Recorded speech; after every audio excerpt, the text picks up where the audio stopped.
অনেক বছর পর মায়ের হাতে কাঁঠালের বিচি এবং চাপা শুটকি দিয়ে দারুণ একটি ভর্তা খেতে চলেছি। খুব মিস করেছি মায়ের হাতের রান্নাগুলো। খুব দারুণ হয় মায়ের হাতের রান্নাগুলো। যারা মাকে ভালোবাসেন, ভিডিওটি আপনাদের জন্য এবং সকল প্রবাসীর জন্য। হ্যালো বন্ধুরা, আশা করি সবাই অনেক অনেক ভালো আছেন। তো অনেকদিন পর, প্রায় 3 বছর পর মায়ের হাতের কাঁঠালের বিচি এবং চাপা শুটকি দিয়ে একটি দারুণ ভর্তা খেতে চলেছি। এই জন্যে আমরা প্রথমে চাপা শুটকি এবং শুকনা মরিচ নিয়ে নিলাম, আর সাথে চাপা শুটকিগুলো একটু ভাজার জন্য কিন্তু চাল কুমড়োর পাতা নিয়ে নিলাম। তো আমরা সবগুলো একটু ভেজে নিব। তো এই জন্য আমরা চাল কুমড়ো পাতাগুলো ব্যবহার করব চাপা শুটকিগুলো ভাজার জন্য, কারণ চাপা শুটকিগুলো মাটির পাতিল অথবা মাটির তাওয়া যেটাই বলেন, সে পাতিলে যেন না লেগে যায়, অর্থাৎ যেটাকে বলা হয় তাওয়া। তো সেই তাওয়াতে যেন না লেগে যায়, এজন্য ভালো করে পাতা দিয়ে মুড়িয়ে নিচ্ছি শুটকিগুলো। ভালো করে মুড়িয়ে নিতে হবে যেন তাওয়াতে না লেগে যায় শুটকিগুলো। তো আমরা তাওয়াতে দিয়ে দিলাম শুটকিগুলো। তো আমরা শুটকিগুলো একটু ভেজে নিব। তো অন্য পাশে আমি কাঁঠালের বিচি এবং মরিচগুলো ভেজে রেখেছি। তো আমাদের শুটকিগুলো ভাজা হয়ে গেলে আমরা এগুলো নামিয়ে নিব কিন্তু। তো ভালোভাবে একটু ভেজে নিব যেন শুটকিটা কাঁচা না থাকে। তো আস্তে আস্তে উল্টে পাল্টে আমরা শুটকিগুলো ভেজে নিলাম।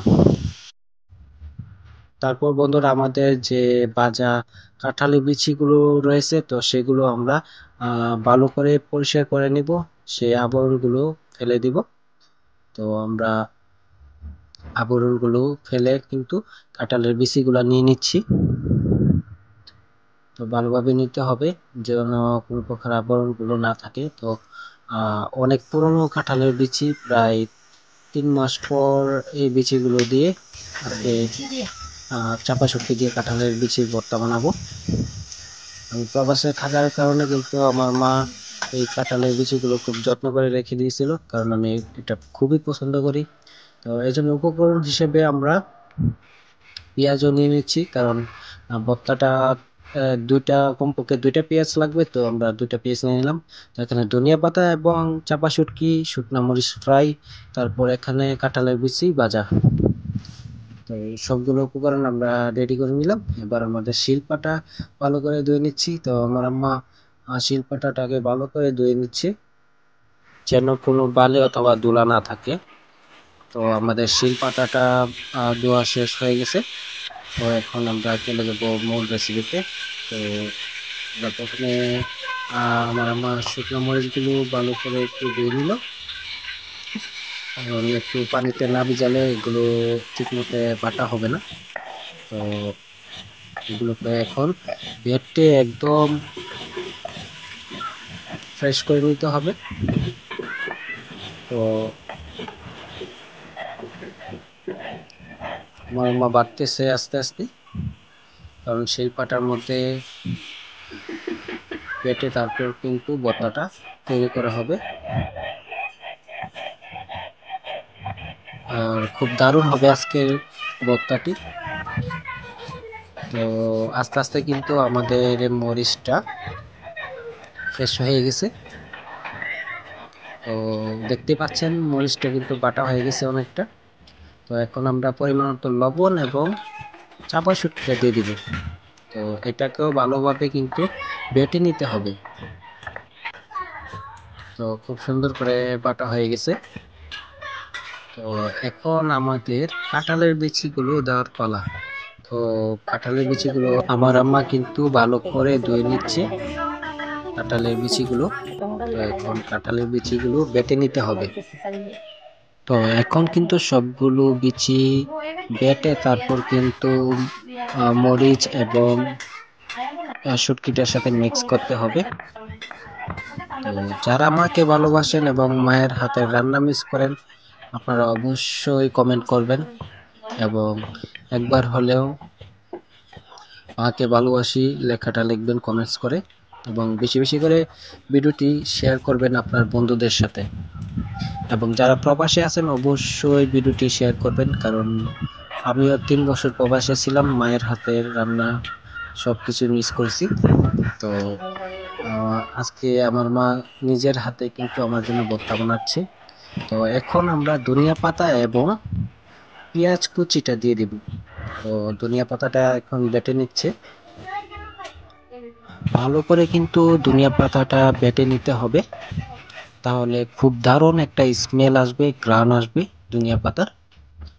তো সবগুলো এখন কিন্তু মিক্স করে নিচ্ছে, ভালোভাবে মিক্স করে নিতে হবে, কারণ সবগুলো কিন্তু ধাপে ধাপে বাটা হয়েছে। তো এই জন্য সবগুলো একসাথে মিক্স করে তারপর আবার একটা বাটা দেওয়া হবে। তো এখন কিন্তু পেঁয়াজ কুচিগুলো একটু বেটে নিবে। তো পেঁয়াজ কুচিগুলো কিন্তু সম্পূর্ণ বাটা হবে না, আহ, অল্প অল্প করে বেটে নিতে হবে যেন পেঁয়াজ কুচিটা না গলে যায়। অর্থাৎ পেঁয়াজ কুচিটা একটু আস্তে আস্তে থাকলে কিন্তু খুব দারুণ হয় খেতে। তো এর জন্য কিন্তু পেঁয়াজ কুচিটা আমরা হালকা করে বেটে নিব। তো আমাদের ভর্তাটা অলরেডি হয়ে গেছে। তো সবগুলো কিন্তু এখন ভালোভাবে মিক্স করে নিতে হবে। তো দেখতে পাচ্ছেন কি দারুণ একটি আহ কাঁঠালের বিচির ভর্তা হয়ে গেল আজকে।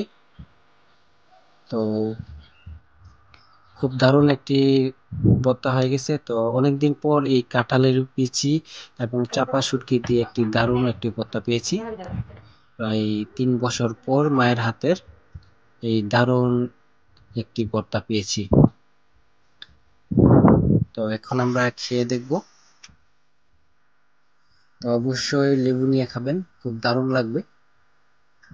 আমি লেবু নিয়ে নিলাম এবং কাঁঠালের বিচির ভর্তা নিয়ে নিলাম।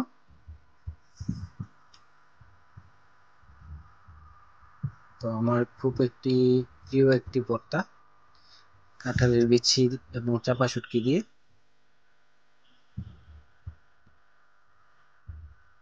তো আমি এখন খেয়ে দেখবো। খুব দারুণ একটি ভর্তা পেয়েছি বন্ধুরা আজকে। তো আজকে আমি কিন্তু পেট ভরে এই কাঁঠালের বিচি এবং চাপা শুটকির ভর্তা দিয়ে ভাত খেয়ে নিচ্ছি। তো খুব দারুণ ছিল ভর্তাটা। তো যারা যারা মায়ের হাতের রান্না এবং মায়ের হাতের রেসিপি পছন্দ করেন, ভিডিওটি শুধুমাত্র আপনাদের জন্য।